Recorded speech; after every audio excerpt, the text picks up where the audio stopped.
মোদের গৌরব, মোদের আশা, আমরি বাংলা ভাষা। প্রিয় শিক্ষার্থীরা, আজ আমাদের আলোচ্য বিষয় বাংলা ভাষা ব্যাকরণের শব্দ ভাণ্ডার। যে কোনো ভাষারই মুখ্য উপাদান হলো তার শব্দ ভাণ্ডার।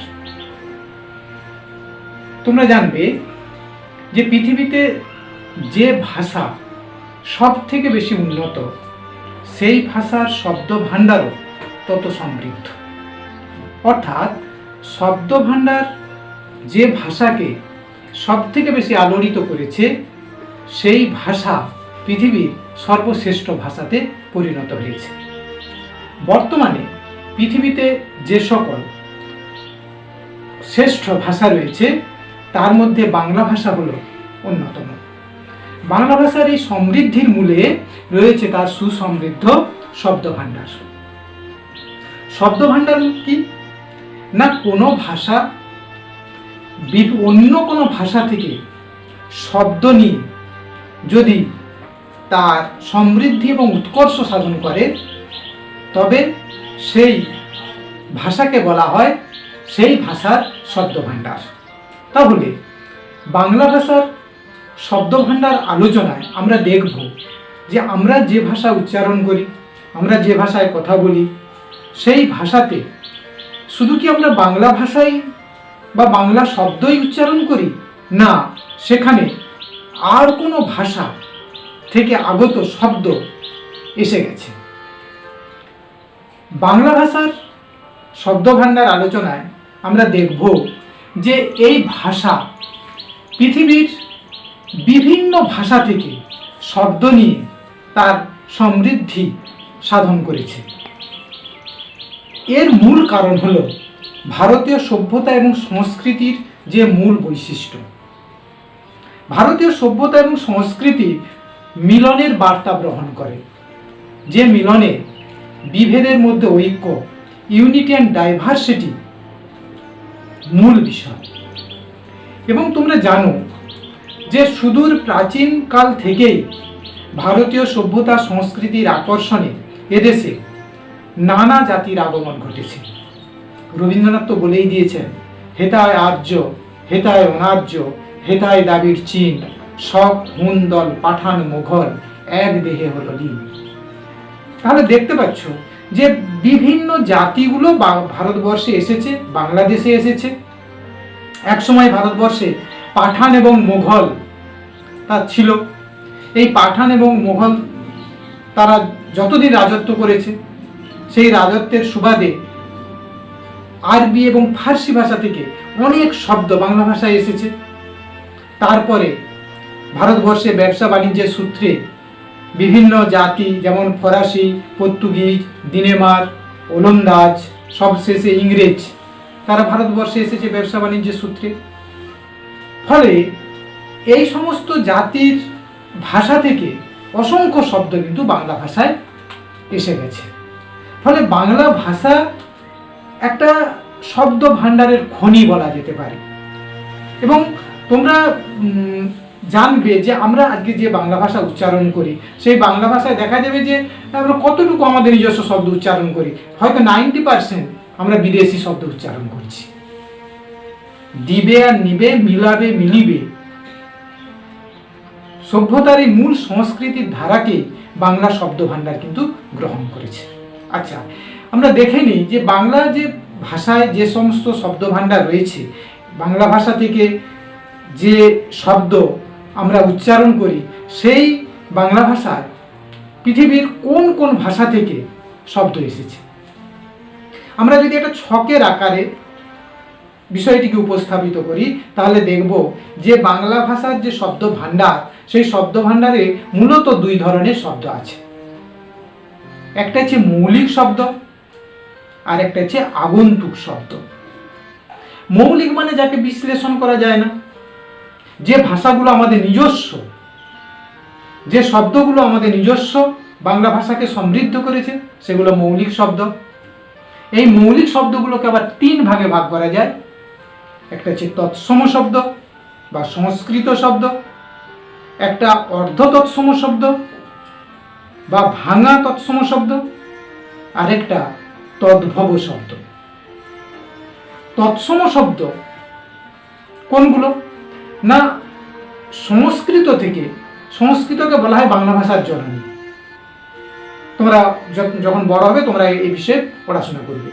তো সুতরাং আমাদের যে জননী সংস্কৃত, সেই সংস্কৃত ভাষা থেকে যে সমস্ত শব্দ অবিকৃতভাবে মানে হুবহু সরাসরি বাংলা ভাষায় এসেছে, সেই শব্দগুলিকে বলা হয় তৎসম শব্দ। তৎ মানে তাহার অর্থাৎ সংস্কৃতের, সম মানে সমান অর্থাৎ সংস্কৃতের সমান, অর্থাৎ সংস্কৃত থেকে যে শব্দগুলো সরাসরি বাংলা ভাষায় এসেছে সেগুলোকে বলা হয় তৎসম শব্দ। কোনগুলো? না যে শব্দগুলো খুব ভালো ভালো শব্দ, বৃক্ষ, গাত্র, চন্দ্র, সূর্য, মস্তক, নেত্র, এই যে শব্দগুলো, এগুলো সবই সংস্কৃত শব্দ, অর্থাৎ এই সংস্কৃত শব্দগুলো তৎসম রূপে বাংলা ভাষায় এসেছে। 2 নাম্বার অর্ধ তৎসম শব্দ।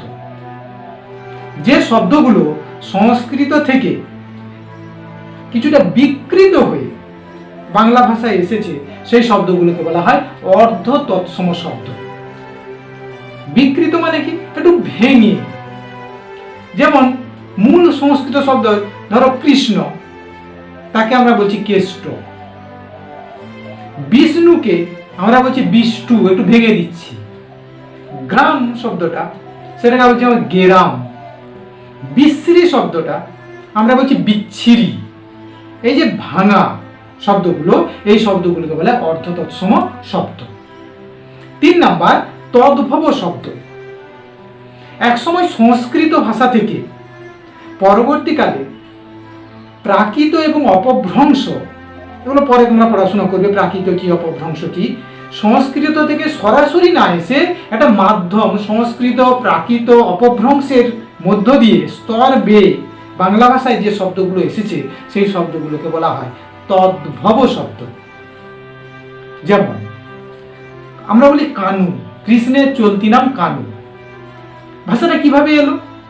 না তৎসম শব্দ ছিল কৃষ্ণ, প্রাকৃতের রূপ নিল কণ্হ, বাংলায় বা তদ্ভব রূপ এলো কানু। যেমন অষ্টাদশ শব্দ, অষ্টাদশ সংস্কৃত শব্দ। এই অষ্টাদশ শব্দটাকে আমরা 18 উচ্চারণ করি কেন? অষ্টাদশ সংস্কৃত, তার থেকে 18, তার থেকে 18। চন্দ্র সংস্কৃত শব্দ, তা থেকে প্রাকৃত চন্দ্র, তা থেকে হয়ে গেল চাঁদ, অর্থাৎ এই যে চাঁদ 18।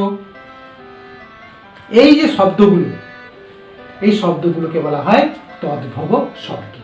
তাহলে আমরা দেখতে পেলাম যে বাংলা শব্দ ভান্ডারে মৌলিক শব্দ 3 রকমের, একটা সংস্কৃত শব্দ বা তৎসম শব্দ, একটা অর্ধ তৎসম শব্দ, আর একটা তদ্ভব শব্দ। এরপরে বাংলা শব্দ ভান্ডারে আমরা 2 রকম বলেছিলাম, যে একটা মৌলিক শব্দ, একটা আগন্তুক শব্দ। মৌলিক শব্দগুলো আমরা আলোচনা করলাম। এবার আগন্তুক শব্দ। আগন্তুক মানে কি? অন্য জায়গা থেকে যে শব্দগুলো এসেছে বাংলা ভাষায়, আগন্তুক। অতিথিকে আমরা বলি আগন্তুক অতিথি। তো এই আগন্তুক শব্দগুলোকে 2 ভাগে ভাগ করা যায় মূলত। একটা হচ্ছে দেশি শব্দ, আর একটা হচ্ছে বিদেশি শব্দ। দেশি শব্দ কোনগুলো?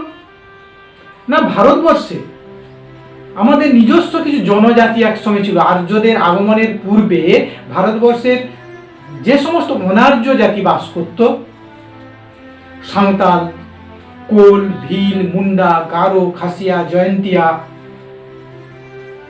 দক্ষিণ ভারতের অস্ট্রিক, দ্রাবিড়, ভোটচিনীয়,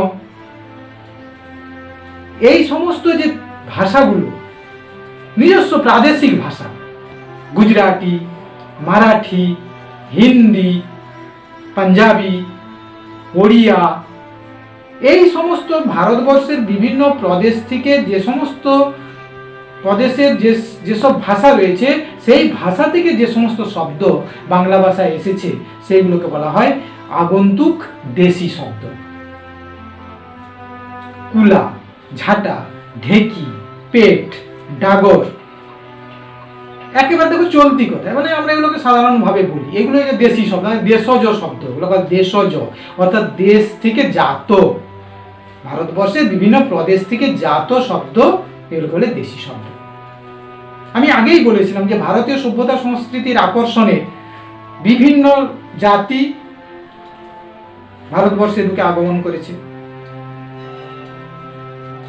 পাঠান, মুঘল, দ্রাবিড়, চীন থেকে শুরু করে পর্তুগিজ, ফরাসি, ডেনমার্ক, ওলন্দাজ, ইংরেজ, এত জাতি ভারতবর্ষে আগমন করেছে।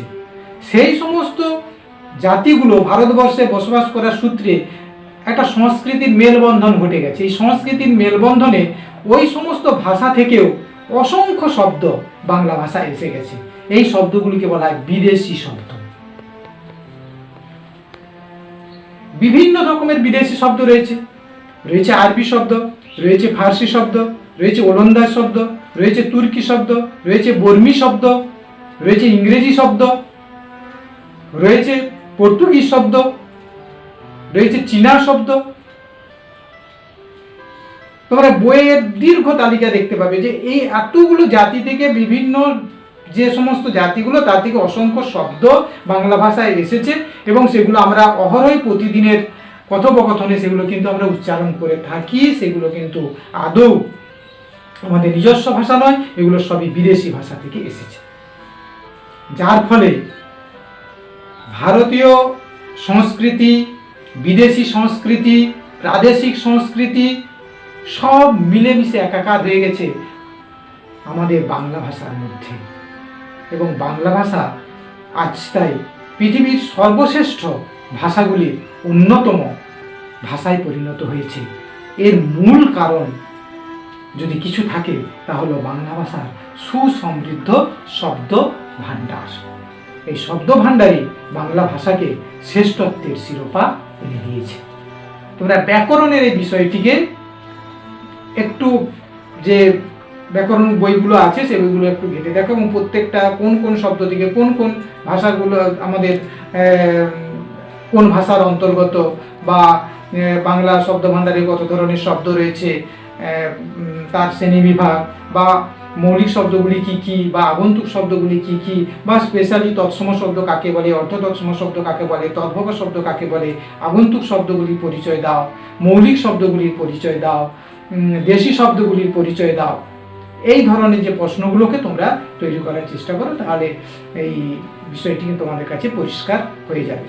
এবং মডেল হিসাবেও তোমরা যদি এই শব্দ ভাণ্ডারকে যদি আনতে চাও, আমাদের যেটা হচ্ছে আমাদের পর্যায়ক্রমিক যে মূল্যায়নের, অন্তর্বর্তী মূল্যায়নের যে পর্যায়ক্রমিক সেখানে মডেল থাকে 10 নম্বরে, সেখানেও শব্দ ভাণ্ডারকে মডেল হিসাবে আনা যেতে পারে। সেই মডেল হিসাবে যাদের আছে সিলেবাসে যদি থাকে তাহলে তারও একটা লিঙ্ক আমি নিচে দিয়ে দেবো, সেখান থেকে তোমরা মডেল যে বিষয়টিও তোমরা প্রজেক্ট হিসাবে সেটা নির্বাচন করে নিতে পারো। ওকে।